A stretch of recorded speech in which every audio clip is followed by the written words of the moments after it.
Welcome to the Property Tank, powered by ReadyBuild, bringing you the best price and value in knockdown rebuild and dual occupancy projects. If you're planning a single or a dual home build, book a call with me. Just scan the QR code on your screen or visit littlefishproperty.com/call to get started. And for all the property nerds out there, head to littlefishnetwork.com/free to unlock exclusive insights, property tools, and the best online property community in the game, completely free.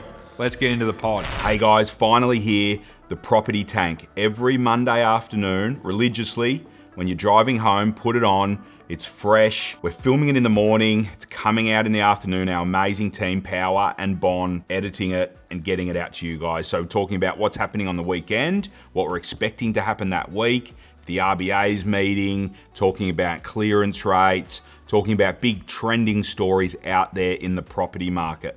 This is a property podcast. Everyone knows it's for the developing. We're still smashing that, still killing that, but we're going into property.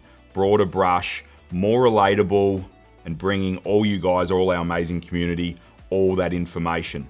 So we're super excited to get into it, talking about the RBA meeting tomorrow, what's going to happen there. It's going to be super interesting. Talk about a massive sale that's happened recently. Talking about all things Little Fish. People watching the stories, they know we've been buying some things recently. Things are still flat.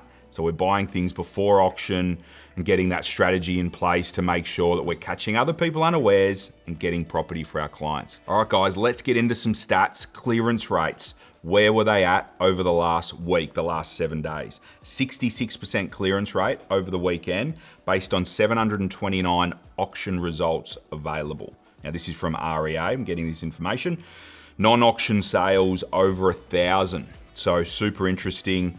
Sold under the hammer, 326. Not sold 100, passing 148, and 150 sold prior to auction. So a lot of information there, guys. What I'm taking from that, and this is what we're seeing in here at Little Fish as well, things are happening before auction, and also in these type of markets, there are more properties not going to auction, but choosing the private treaty path as way of sale, simply because the buyers aren't there as much as they are in big markets. So in those type of markets, we see more private sales and we see more deals getting done before auction. And that's what we're doing here at Little Fish. We've bought 3 properties in probably the last 10 days, all prior to auction. So the advantage you get with that is that you do your research, you do your due diligence, you know what your limit is, you know what your plan is, and then you talk and work closely with the agent to see if there's something that can be done before Saturday, before the auction. And if you can do that, and if they are open to that, it gives you a little bit of an insight into how their campaign's going. If they've got big numbers, a lot of buyers looking to buy that property, or they will no doubt make up an excuse and they will take the property to auction and you will fight it out there on a Saturday, which can be hard work for those that are doing it or have done it. Now, if you can get it going maybe a week prior to the auction, like I'm saying, it tells you guys how many buyers are potentially on the property, and if they're open to offers prior, means that they don't probably have the numbers that they would like, which instantly says, hey, I'm in a position of strength, let's talk about it. And then if you're able to put an offer in, it means that the agent needs to go back to the other buyers and it can catch them unawares. And they can be a little bit sheepish to get involved in a not so transparent auction versus an auction on a Saturday, which is super transparent. Everyone can see everyone. It's the most transparent way to buy real estate. So catching people unawares the week before is a great strategy. And like I said, three purchases for 3 different clients in the last 10 days. So anyway, that's what we're doing. And there's no doubt that we're seeing some value with that process.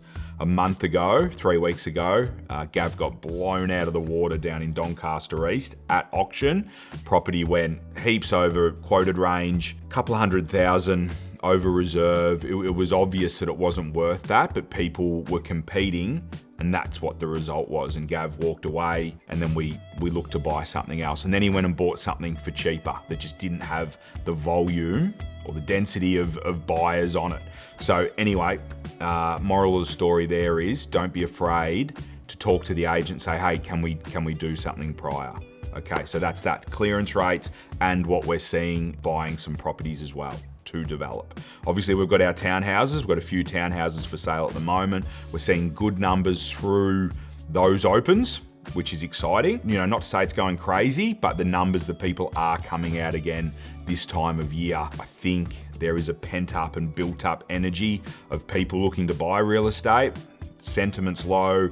People sort of stay away, keep their hands in their pockets. Sentiment's coming back. So we are starting to see more people come through the opens.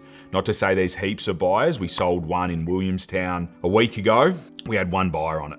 Had good numbers through the opens, but had one buyer on it. So the agent, great work. Shout out Dino, you know who you are. He had to grab that one buyer and deal with them only. So that's just saying that, hey, the market hasn't turned fully, but we are starting to see some people coming through the opens. So that's the snapshot of what we're seeing at Little Fish. They're the clearance rates across the board. As more properties come to market, we'll start to see how the market deals with the supply and the supply and demand. And we'll start to see if the new property coming to market does get sold. And then we start to look at days on market, how quick are these properties transacting. So anyway, these are the things we're going to be talking about weekly. You're not going to see it much anywhere else. This is live. Like I said, shooting in the morning, releasing in the afternoon on the weekly. And let's go. Let's talk interest rates. Amazing. Tomorrow, the RBA's meeting. Jump in the stories, jump in the reels. We'll be coming at you live with the result of what the RBA decides. But it's the first time they've been talking interest rate cuts. Feels like years. Are they going to cut? Aren't they going to cut? All the indicators are looking like they will. The banks are tipping they will. In saying that, I'm not sure. I'm not fully feeling it, which I'm not fussed about tomorrow. The beauty is it's a conversation of when, not if now. So they'll meet, once they meet tomorrow, they'll meet in another 6 weeks, circa 6 weeks, around April. If it doesn't happen tomorrow, geez, you can't help but think people will be very confident come April. But for everyone out there, me included, everyone, we hope there's a cut. 0.25 is what the cut will be if there is a cut. Fingers crossed. Now, that's not sheep stations. Let's break it down. 0.25%. If you've got a $500,000 mortgage at 0.25%, that's circa $1,200 a year. So about $100 a month. Now, that's not nothing. $100 a month, beautiful. Might be going down to Coles and getting an extra shop in for nothing. But for me, it's more about the trend that means, the trend that we're seeing. As everyone knows, interest rates have gone up slowly but surely. And historically, it tells us that once they go up, it's a bit of a climb the mountain scenario, get to the top of the mountain, and then come down the other side. And if we get an interest rate cut, it signals the coming down the other side part. Now, a lot of the economists out there, smarter people than me out there, they're saying that standard residential home loans are around 6%. They're saying when we get down to the bottom, when we come down the other side of the hill, we're going to be closer to 4%, which that's a big deal. So the 0.25%, hopefully we see tomorrow. If we don't see tomorrow, maybe April, but that's not the big one. For me, it's the trend that hopefully plays out over the next 18 months, 24 months, which could be around a full 2%. Which is coming off a third. So that's what I want to see. And that's what's going to help the sentiment. It's going to help the punters out there make moves. It's going to give them confidence that, hey, we've seen the worst of it. If the interest rate cut, what would happen to the market? Bonnie wants to talk interest rates, wants to know what's going to happen to the property market. Love it, Bonnie. Mate, if we see some interest rate cuts like I'm talking about, we go from resi loans at 6 heading to 5.5, 5, 4.5, 4. Mate, I think there's been a massive pent-up energy of people wanting to get into the property market, people looking to transact. I think we're going to see a flurry, and that's what I'm seeing. You know, I take the calls here at Little Fish. I speak to potential clients. People are itching to get out. They just haven't got certainty or the confidence to go and make a move. So property on the way up. Let's go, Bonnie. You got to get in the market. All right, this is my favorite part of the pod. Power's clips, we might call them. Power's clips, but Power is going to bring me a clip, and we're going to talk about it. What do you got today, Power? First Home Specialists, they have a hot take on investors are coming back to Melbourne. Love it, love this one, and I'm glad you found it because I'm seeing it as well, probably the last 3 months. Speak to a lot of people, speak to a lot of national buyers advocates that they go to Queensland, they go to WA, they go to South Australia, wherever they might look to go and try and find the next hotspots, find that growth, and they're all talking about one state. Let's hit it, Power. I've got a hot tip for Melbourne. If you have a look at Melbourne property prices, I think it's the third most expensive city in the country now. Might even be fourth. I was looking anyway. Yep. The point of the story is it goes Sydney, Brisbane, then Melbourne. Yep. I'm telling you, this is a statistical anomaly. Melbourne is not that cheap. Melbourne is a percentage of Sydney and not that big a one. I will go to the bank on this. You can bet your bottom dollar somewhere in the next 12 minutes to 12 months. No, I'm joking. Somewhere in the next, say, 6 to 18 months, Melbourne property prices are going to rocket up. They have to. Yep. And I'm already starting to see rumblings of it. So the first thing that happens in a market is investors start to come back in. And what the problem with Melbourne for investors has always been rental yields. They're a little bit low. So rents have jacked up a little bit, which helps. Yeah. But it is just so clearly undervalued. And if you were looking to buy an investment property, and you asked me where to buy now, provided you could overcome the cash flow shortfall, Melbourne is 100% the go. Yep. I'm telling you, you're going to make 200 to 400 grand in a very, very short amount of time. Wow, thanks, Power. Love that one. I think looking at that team, I'm seeing that. I'm seeing that on the ground. And when these markets do move, when he says 200 to 400, I've seen it. I've seen it happen. I haven't got a crystal ball, but I am seeing the murmurings of the buyers' agents coming back to Melbourne.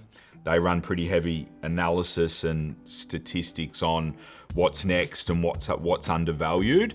And there's no doubt that Melbourne is still Melbourne. Greater Melbourne and Victoria is still one of the most livable cities in the world. Still a great place to invest, and the real estate's amazing, and all these sorts of, I guess, markers that we once had, but as things, the media sort of gets hold of things and spin a bit of a story, everyone sort of thinks, oh, well, Queensland's where we need to invest, WA is where we need to invest. There's no doubt those markets are cooling down, and the Melbourne one will have its turn. So yeah, great clip, Power, because I'm seeing those murmurings, and the investors are coming back to the Isles, and there's no doubt there's a lack of stock, lack of rentals out there. Immigration's happening at a really strong level. We've got interest rates that have been up for a fair while that look like they're going to come off. And we've got a shortage of new builds out there as well for people looking to do new builds. So all those pillars, I think, are heading towards a bit of growth. So if you are sitting on the fence, it might be a good time to think about investing. Great clip, Power. You'll be back next week with one of those. All right, guys, that's it. Property Tank, run and done. So every Monday, 3 o'clock, remember, hit the bell notifications, hit the subscribe button, and you'll get that property sugar hit from the team here at Little Fish, from myself. Remember, for those property development people, that's going to drop Thursday, talking about builders, how to pick the right one, and how to avoid risk. Also, guys, jump in the comments. What's going to happen tomorrow? Are we cutting? Are they holding firm on us? I think they'll hold firm, to be honest, and we might wait till the next one in 6 weeks' time. But you tell me, jump in the comments, tell us anything else you want us to talk about. We're going to be here every Monday, 3 o'clock. So what do you want to know? Let's go. Let's have a great week, guys.